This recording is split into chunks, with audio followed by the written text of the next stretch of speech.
Right, extra bonus video, 10 o'clock, 21st of February. This is number 3 of the morning. I didn't realise I was going to do 3, but here you go.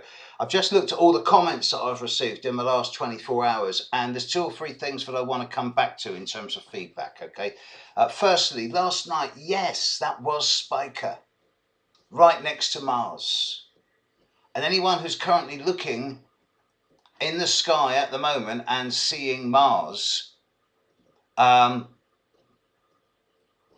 you're going to see it right close to Spica. And a Spica. How do you find Spica, first of all? First of all, look at the plough. Everyone knows the Great Bear, the plough. And you can find the North Star with the plough because you actually take the saucepan part of the plough, the bucket of the plough, and the last 2 stars, the outer lip, take it in a straight line, times 5, keep it going. You end up at a remote star that's not very bright, but it's on its own, and that's due north. However, if you go to the handle of the plough and follow the curve round and follow it in a straight line from when it stops being the handle times a distance of 4 or 5, you end up at a really bright star, which is Spica. And that is at 24 degrees of Libra.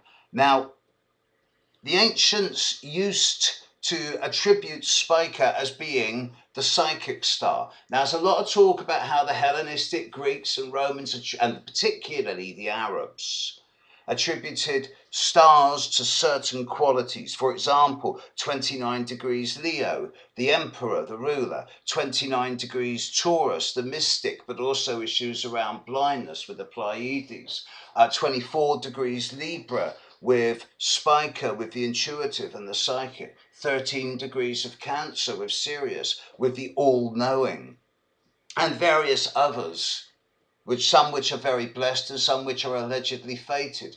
Nevertheless, whilst I'm fairly disdainful of most of these, Spica does seem to work.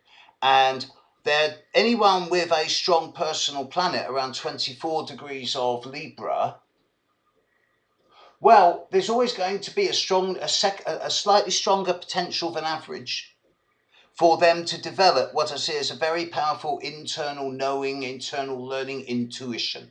Okay? So I'll be interested to see what feedback I'll get from that one. And not only are you able to see Mars and Spica, and with it the moon last night, yes, excellent, glorious, and there's some good pictures already on the web of this, but there's a better one coming up.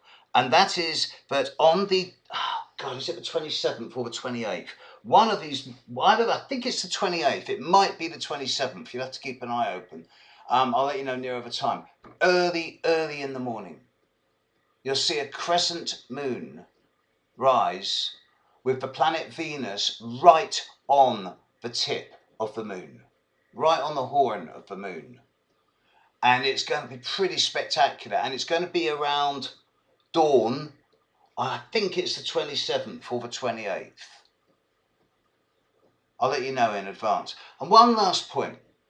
There's a few people who are saying, yeah, okay, it's great that we've got astrologers, but where can I really learn astrology?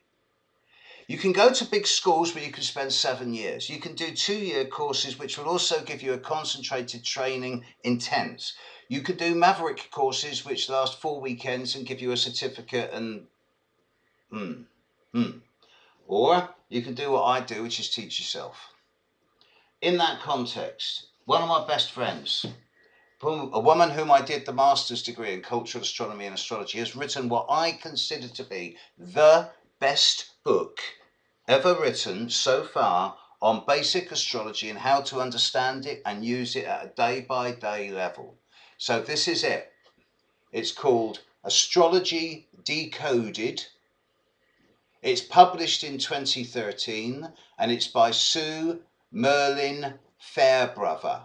She's selling it herself, but you can also buy it, I believe, through the multi-corporate conglomerate evil thing that is Amazon. But if you buy it from her, tell her I sent you, yeah? Because she's a good mate of mine, and then I'll get a beer out of her. Right, that's it. Just a quick rider for the day, a little bit of trivia and information. Have a great day. Bye.